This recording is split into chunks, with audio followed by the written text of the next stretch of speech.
Hello everybody and welcome back to another episode of my proposed future British tank tech tree series. This episode we're dealing with the tank destroyer slash assault guns.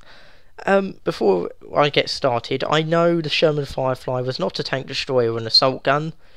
As far as I'm aware it was actually classified as a medium tank, but as you can see there aren't any medium tanks on here. In fact I think there was only one pre-war British medium tank in existence, or that could fit in the timeline or tech tree. I've sort of put that in light tanks. So I've put the Firefly in the tank destroyer's assault gun line, just so it could be needed. But yeah, just so it seemed like the most relevant place to put it after medium tanks. But anyway, before I start waffling on too much, we'll get straight into the episode. Now, the first tank we'll be looking at is the Churchill Mark 1. Well, another bit of a disclaimer or pointing out, in my infantry tanks episode I did put the Churchill Mark 1 2-4. The Churchill Mark 1 could also go here though. Only 303 were actually built. It was basically a 2-pounder gun in the turret and a 3-inch howitzer or 76mm howitzer in the hull. There was a coaxial machine gun as well. Same armour as the normal Churchill Mark 1, 16 to 102mm. Only about 15 miles an hour. Like I said, not many were built. They weren't particularly great. They weren't used that often. So I'd put that as first. Like I said, it could go in either the infantry tanks or tank destroyer assault gun line. The next one is actually the Churchill Mark II close support. Now, in this one, it was weird. They've put the 2-pounder gun in the hull and then the howitzer in the turret. Again, only a few were actually built. And as far as I'm aware, they were never used in combat. I've put that a bit higher, but not in tier 3. They're both tier 2.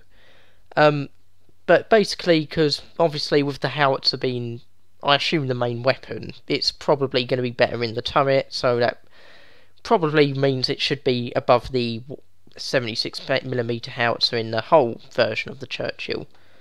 Again, not sure how useful they'll actually be. They've got heavy armour, but hopefully that, and the big gun will be quite short ranged, but hopefully that armour will allow it to get in close and do some damage. Now I come to think of it, it's probably going to be basically a British version of the Grant tank, with the howitzer being the main weapon, but with the 2-pounder also being able to provide, additional firepower. So hopefully it'll be a good tank to have in the game.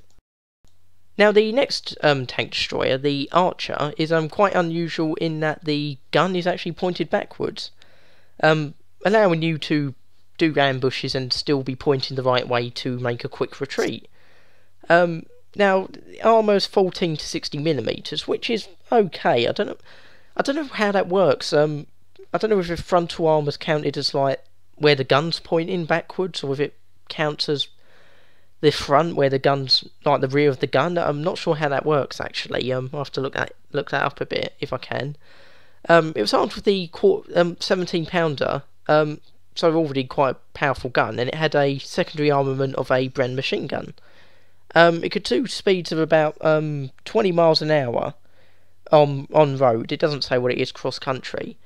I think this would be quite a good tank to have, because well, one, because of its unusualness, being pointed backwards, which is something we don't have in the game at the moment. 2, it gives Britain another tank destroyer, because there aren't really many here on the list. And yeah, I think it would be quite a good addition for the British tank destroyer line.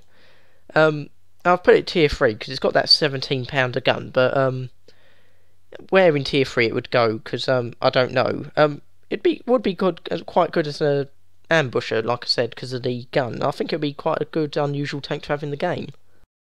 Now the next tank is probably one of the most iconic tanks on the that Britain used in World War II, which is odd because it was actually a Sherman tank with a 17-pounder gun in it. Of course I'm talking about the Sherman Firefly.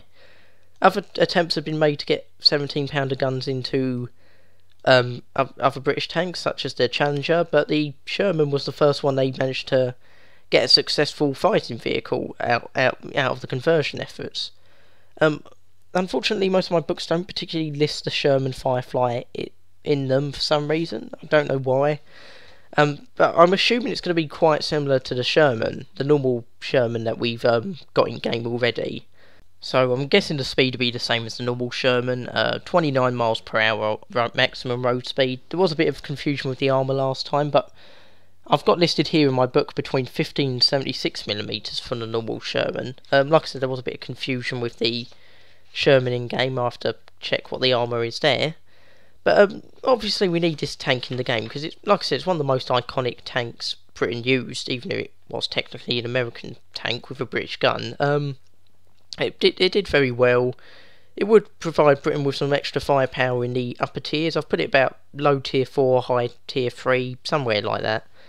And generally it would just be a good tank to have in the game. Plus it's a Sherman, so we've already got Sherman, so I doubt it would be very hard to redo the designs and add all the relevant stats and all that. So yeah, I think it would be a good tank to have in the game. Now the next two tanks I wasn't sure how to do. The Charioteer Tank Destroyer and the Tortoise. The Tortoise has a bigger gun. I think it's something like 94mm. Yeah, 94mm gun, and the Charioteer has a 20-pounder gun. I wasn't actually sure which was more powerful. I've done a bit of research, and apparently the 20-pounder gun was slightly better. So I'm putting the Tortoise first with the 32-pounder gun. But it could be moved about if needed. I also wasn't sure whether to have the Tortoise as a premium or not, because only 6 were built, but I've put it here just for the moment to pad out the Tank Destroyer line a little bit. Obviously it can be moved if needed. Basically the A39 Tortoise had, like I said, 94mm gun, and it had 3 7.92mm machine guns.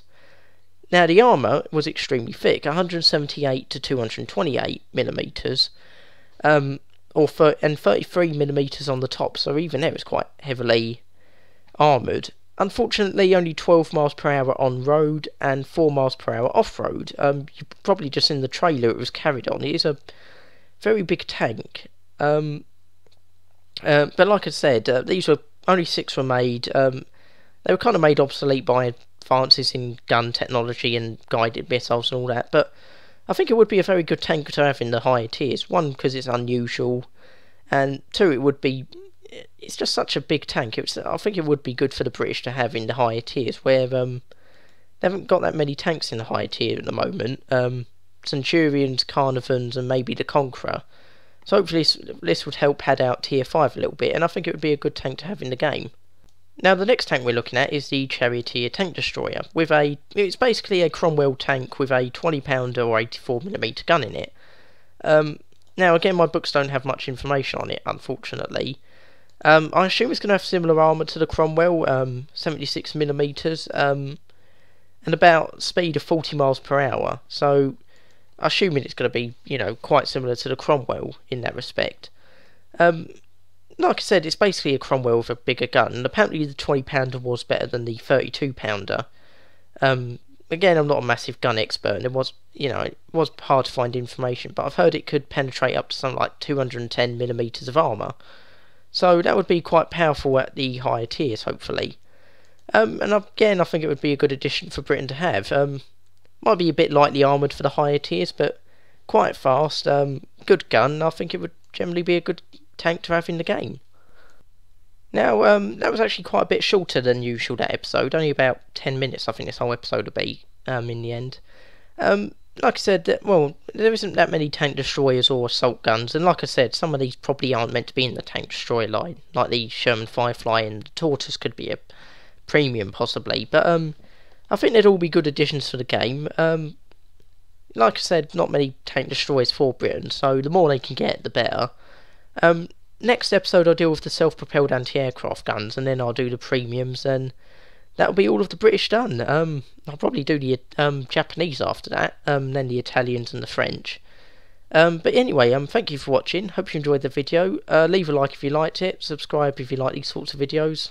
Leave feedback and comments. Could always do with feedback. Thank you for watching. I'll see you next time.